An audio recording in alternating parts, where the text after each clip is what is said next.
What does it mean to be still and know? In the hustle and bustle of everyday life, when your brain is screaming, go, go, go, he says, be still and know? When you've mentally turned away from your sin, but your body still wants to crave it. When your heart's breaking and you're left feeling like there's no one else who can save it. When you're so worried about what others think of you that you start to doubt your value.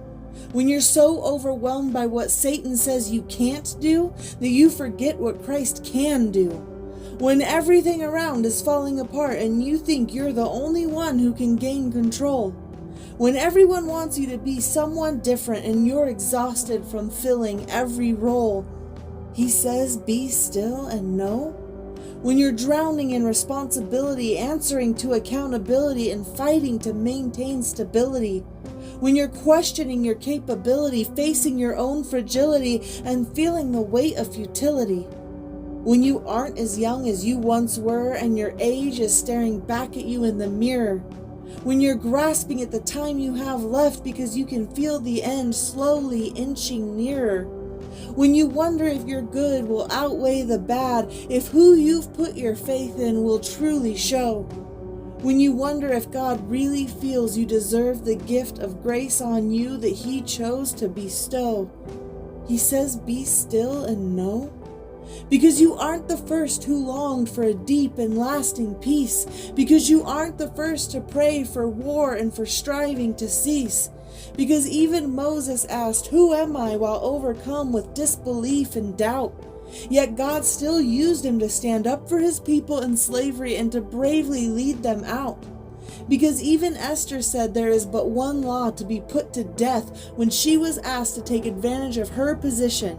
Yet God still used her. He gave her courage to change the heart of a king and bring victory to an otherwise hopeless mission. Because even David asked the Lord, will you forget me forever? When he lost sight of God's presence during his moment of despair. Yet God still used him to be a prince over his people, a man after God's own heart, an example of how to go to God in prayer. Because each of them were the same. God had to build them up. He had to help them grow. They had all these feelings of doubt, of weakness, and of questioning that they had to let go. But he said, be still and know. It's a warning, it's encouragement, it's a reminder when you're up and when you're down. It's the promise you cling to when faced by the enemy, a promise to help you hold your ground. He says it to the new believer, the old believer, the unbeliever, and even the enemy too. He says it in the good times, the bad times, the no matter what times you're going through. It means surrender, give up your control, and completely let go.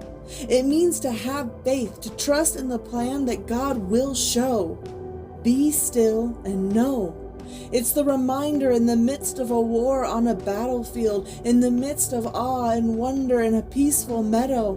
The circumstance doesn't matter. Whatever you're going through right now, have you gotten the memo? Be still and know. Commit your way to the Lord, walk in His will, trust in Him, and He will act. God's strength taking over in your weakness is not a hope, but a proven fact. He will bring forth your righteousness as the light and your justice as the noonday. Do what is right what is wrong, and for all that is out of your control, you pray. Be still before the Lord and wait patiently for Him. Fret not yourself over the one who prospers in his way. Have pity for the evildoers, for their day is coming. The Lord has said, vengeance belongs to me. I will repay. Be strong and courageous. Do not be frightened and do not be dismayed, for the Lord your God is with you wherever you go. Just be still and know